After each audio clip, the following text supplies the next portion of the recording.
safiirkii hore ee Soomaaliland ee dalka isu tagay Imaaraadka Carabta Ambassador Xasan Yaasiin Hira ayaa waxa uu si qoto dheer uga hadlay isla markaasina faahfaahin uu ka bixiyay tallaabooyinka diblomaasiyadeed ee Soomaaliland ay qaaday sanadkii 2020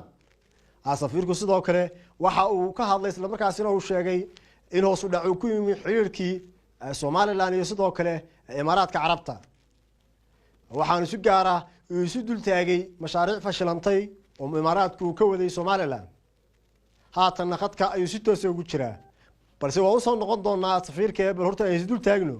mawduucaasi uu sida faahfaahsan uga hadlay qoraalkan oo uu safiirku ku baahiyay boggiisa Twitter-ka isla markaasina ku qoraa luqadaha Ingiriisiga iyo Carabiga ayaa waxa uu dhignaa sida tan kobaca horumarka cilaaqaadka diblomaasiyadeed ee laba geesoodka ah ay Soomaaliland la yeelatay wadamo badan sida Djibouti, Kenya, Guinea iyo sidoo kale tan ugu caansan oo ah Taiwan taas oo loo aqoonsan karo inay tahay ta ugu caansan Soomaaliland muddada sanadka ah u qabsoomay sababtoo ah xiriirka iyo heshiiska Soomaaliland iyo Taiwan lagu muujiyay ficil dhab ah oo la taaban karo waqti kooban oo dhowr bilood gudahooda sanadkan Soomaaliland waxay awood siyaasadeed ku muujisay iyadoo ka faa'iideysanaysa shirka Djibouti ku soo bandhigtay beenta dawladda federaalka ah hadda ka jirta ee Soomaaliya iyadoo la gashay wada hadallo culus oo lagu xalinayo khilaafka qadiyadda Soomaaliland taas oo kor u qaaday fursadaha Soomaaliland ay ku heli karto aqoonsi caalami ah su'aasha isweydiinta mudan ayaa ah miyaa la arki doonaa sanadkan 2021 Soomaaliland oo la siiyay xubin ka tirsan IGAD sanadkan waxa kale oo aan marakanahay in hoos u dhac ballaaran oo baaxad leh uu ku yimid xiriirkii u dhaxeeyay labada dal ee Imaaraadka Carabta iyo sidoo kale Soomaaliland heer kasta oo ay tahayba oo ay ka mid tahay dhamaystirka wax ka yar 15% mashruuca wadada Berbera Corridor istiraatiijiyadda iyadoo oo muddo aan ka badnayn 6 bilood uu ka harsan yahay waqtigii lagu dhawaaqay dhamaystirka mashruucaasi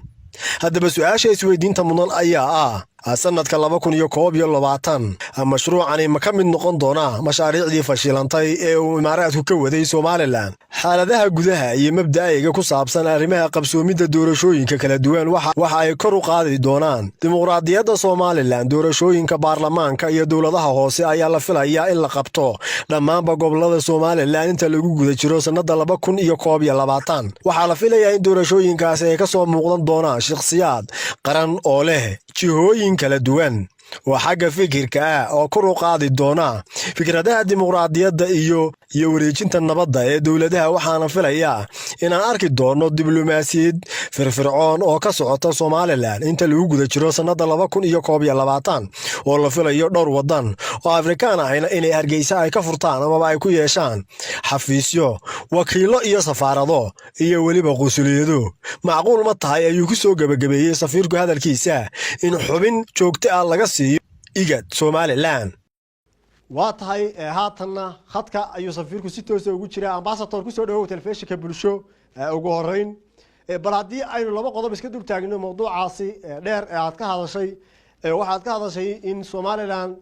la filan karo in IGAD ay xubin ka noqoto sanadka 2021 dad badan waxay isweydiin karaan Soomaaliland oo aan aqoonsi caalami ah haysan isla markaasina aan wax aqoonsi ka haysan dawladaha ku midaysan IGAD siday suurtagal ku tahay ama loo malaysan karaa inay xubin ka hesho IGAD السلام عليكم ورحمة الله وبركاته aqoonyahan Cabdiqani aad baan ku salaamayaa adiga iyo dhammaan howlwadeenada muqbaahiyaha Bulsho TV iyo dhammaan shacabka reer Soomaaliland ayna wada daawanaya waxa weeyaan qaabka shuruucda caalamiga ah ee u shaqeysa runtii aad bay u kala duwan yihiin inkastoo lagu ictiraafsanayn haddana waxa lagu siin karaa sidan maaragtay odoroska sanadlaha aan ku sheegay xubin ayaa ka mid noqon kartaa ururada caalamiga ah iyadoo sharciyada caalamiga ah ay ogolaanayaan waliba waxaan aad ugu rajo weynahay in Soomaaliland laga siiyo xubin haba ugu yaraato goobjooganimo ay ka noqoto golayaasha qaaradda iyo geeska Afrika intaba waxaan aad iyo aad ugu rajo weynahay kuna amaanaya wasaaradda arrimaha dibadda iyo dhammaan waxa kaloon runtii aad ugu amaanaya wasaaradda arrimaha dibadda shaqada wanaagsan iyo firfircoonida iyo kartida iyo aqoonta wanaagsan ee runtii ay muujiyeen waxaanan aad iyo aad ugu rajo weynahay inay himilooyinka wasaaradda arrimaha dibadda ee shacbiga reer Somaliland aad ugu dhegtaagayaan ay ka midho dhalin doonaan insha Allah tacaala aad iyo aad baan ugu bogaadinayaa waxa ambassador waxaad ka dhawaajisay in hoos u dhac weyn uu ku yimi xiriirkii Somaliland iyo sidoo kale Imaaraadka Carabta waxaana si gaar ah u xustay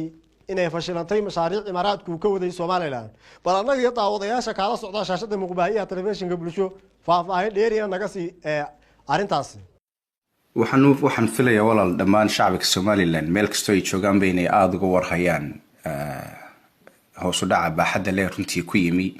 anigoon cidna dusha u saaraynin cidna aan ku dhaleecaynaynin waxaad runtii dadkoo dhan ka wada dharagsan yihiin inaan xiriirku sidiisii ahayn inaan meeshii la doonayay aan maaragtay maanta taagnayn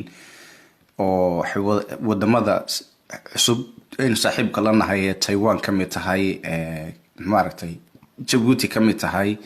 Ethiopia ka mid tahay sidaynu xiriir u leenahay ama wax isweydaarsayn u leenahay ama tala wadaagaynu u leenahay inayna runtii u ahayn